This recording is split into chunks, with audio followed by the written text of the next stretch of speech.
walk down to my private, but that's what you go. You know, it's that wasn't coming here planning to go in any of the attractions, so I'm very happy here. But that's my personal opinion. Be nice to be able to walk around the town, just walk around the town a little bit, here, like the elephant in the sight. I think that's one thing that, Pat, you're looking for a downtown, you're looking at a downtown location in Atlanta, isn't it? Yes, there's an elephant in the sight, you can't just walk out the door and go around the town and look at some places and have that, whether you're here or you're not. Yeah, I mean, you know, that's, The parking is, every time you go in here, you gotta be paid parking. those are kind of the, you know, are you gonna get a downtown location that has all the other things you need? It's always, If this you're kind going of great. downtown, you're going to pay for your parking. You Yes. just don't have free parking anymore. Right. So you're gonna have to do some give and take. Do you want a remote location where you're gonna have your transportation to and from the airport, or do you want a downtown location where you have maybe like your water system or whatever that will take you nearer to your hotel? It's give and take. What is the parking gonna cost in Atlanta? Oh, I don't know right now. We are in preliminary, working with them, and there will be parking fees. But you can't go anywhere downtown in any big city and not pay parking. So if you don't like this, You're probably not gonna like that either. yeah, it's just, You know, usually what I look for and I don't have here is not just a parking facility for the property, but sometimes they'll have public parking, which is a lot cheaper. And I don't know if I can find it there or not. Yes. I'm sure you're aware that Atlanta, you can take a train from the airport right. Florida, yes, which will very, be very very cheap. What is the ratio for people who live Yeah, versus? but, yeah, but Florida, the last Florida station that is closest. Let's do one person at a time. Could you say it a little louder? So what is the ratio for the people that drove in versus who flew in? I don't That would be know. a good thing to know. Yeah. The ranks for what? No, the ratio of people.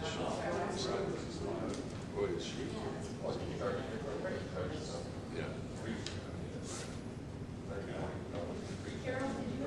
Oh, I just wanted to mention, if you're, I know you're not considering New York City, but if all of the New York City airports, the long-term parking, and we have to take the bus to wherever you have to go, it's $18 a day.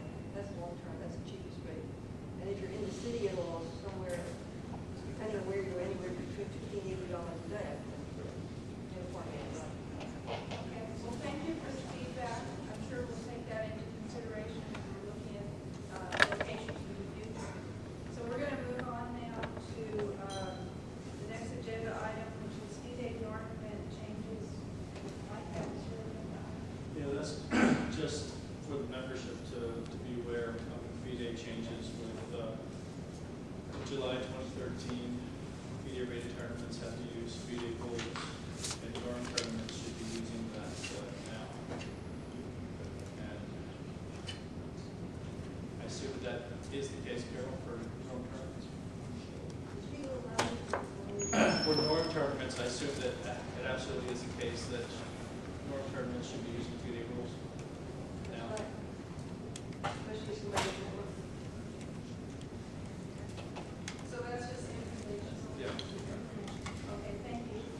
And next is also your amateur Grand Prix. Yeah, Savant had an idea for an amateur Grand Prix, and I'll turn that over to Kevin. So currently today we've got 2 Grand Prix. We've got one for the kids and we've got one for the adults. But the one that's really for the adults, quite honestly, if your name isn't Alexander and you're not rated over 2,500, you're probably not going to place very well in it. I'm not saying it's a bad thing, but we also should be looking at the amateurs as well, who make up the bulk of our membership and the people that we do want, we want to support and we want to get activity for it. So it's a Grand Prix for it that's designed for people that are rated under 2,200 USCF and they're over the age of 21. So the juniors can't participate in it, and then the 2,200 plus people, they don't, they're not part of it as well. So it gives those class players, those amateurs, however you want to call them, more incentive to play as well. But in turn, for the organizers, there's requirements for them. They have to put a TLA into Chess Life. So it'll at least help, run some TLA revenue there as well. But what there isn't on it is, like with the regular Grand Prix, you've got a dollar amount to be able to qualify for Grand Prix points. there's no dollar amount that's here with the Amateur Grand Prix to be able to get more club activity going as well.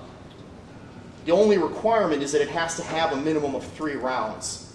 And there's kind of like a step scale model based on, you know, what your score was. So if you got as an example, if you had a plus score, you'll get more bonus points for that. If you played in a national event like the US Open, you'll also get more points for that as well. And you can double dip on points. If it's a national event, you'll get the national bonus points plus a regular bonus point. So it tries to get as much more participation and this is trying to bring the club level up as well, because that's where, you know, we're going to get a lot of our feeders into the people that are going to come into the larger tournaments.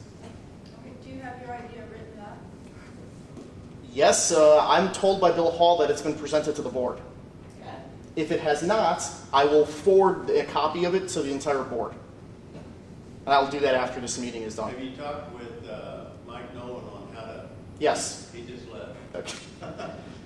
I'll let Mike confirm, but we worked for about 2 months on it to be able to figure out all the issues that could come up with rating and tracking and so forth, and we've worked through all of those. Well, I would think we would want to have a larger group, just get them together and sit down and discuss some of the pros and cons of membership retention and what the prizes would be in more details and just sort of do brainstorming. But- Yeah, I've also been talking to Bill Ball about a Victory Points Grand Prix. And the Victory Points Grand Prix would be open to everybody, but it would be structured so it probably would be mostly the lower rated players winning. So there's some similarity to an amateur Grand Prix. The way this might work is something like, it's a little like the Junior Grand Prix, because I think that's been successful. But the details would be somewhat different. Junior Grand Prix, you get credit for wins or draws against players at least 100 points higher.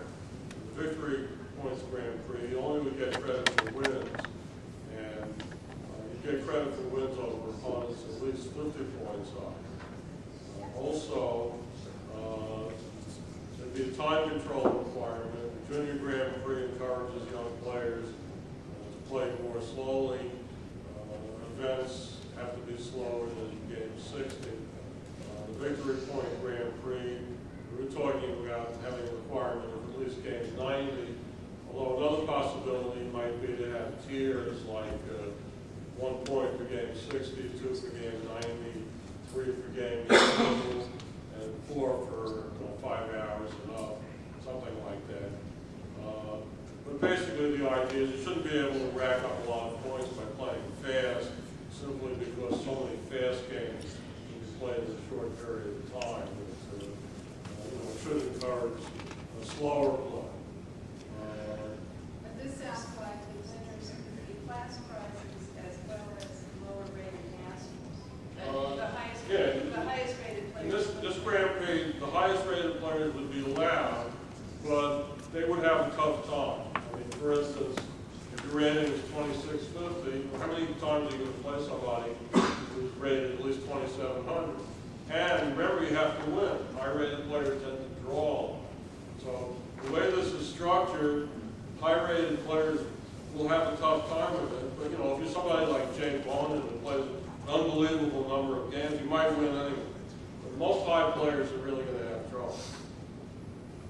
But overall, I think it's a fairly simple way to do it, and you know. What kind of prizes are we talking about?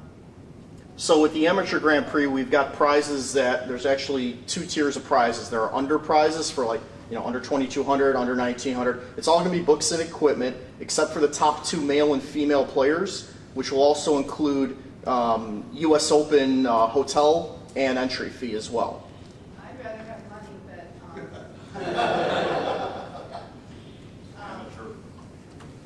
And then there's also state-based. equipment would really go over as a Grand Prix prize. I mean, the idea is you're going to cash in if you have good run tournaments. See, I don't think that this idea is geared towards the idea of putting money into somebody's pockets. This is to be able to get more participation out there. And at my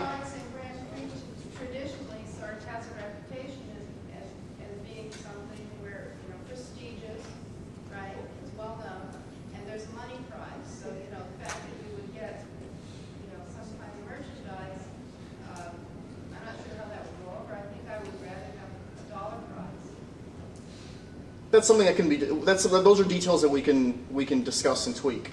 Do you see the possibility of the amateur Grand Prix champion being seeded into the U.S. championships? No? No. No? Why, are you trying to find a way to seed yourself in? Absolutely. Yeah, that's what I thought. We just need to. Just sponsor the event. Yeah. We need to do some work and have all the people who are interested in this topic and have been brainstorming separately, it seems, to get together and see if we can come up with a unified proposal and something that would work and help to drive membership and retention. Thank you. Next is Hall of Fame Executive Board attendance. Hall of Fame. Hall of Fame opening in St. Louis in September. So I was planning to buy a ticket, but you're gonna be there? But I won't be on board, so. But you don't count? Why do you smile so much when you say that? Yes, I do. Oh, okay. I didn't get an invitation in the mail, that's why I put it on the agenda.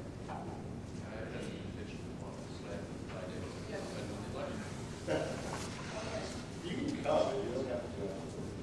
Well, I was just concerned to make sure that we have representation there because we need to do that. So I think we confirmed that. Okay. And next is any other items?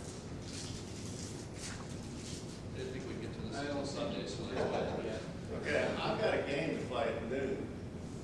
So you guys want to hold informal discussion, sit around, chit chat, chess. That's fine, but we re-meet Sunday, probably in this room, after the delegates meeting, at what, 2:30, 3 o'clock? Ellen Priest will be sitting where I am now sitting. We will get close and then. You gotta smile as much as you do. And the curious thing is, the longer people have been around, the more they offer me condolences. The shorter they've been around, they offer congratulations. They offer me congratulations. Yeah, The meetings turn, people say, better you than me. Okay. 3 p.m. close. So 5 we're p.m. doing open. 6 You have been served. Okay, 6 p.m. in this room Sunday. We'll have a short agenda and some announcements of officer elections within the executive board and some committee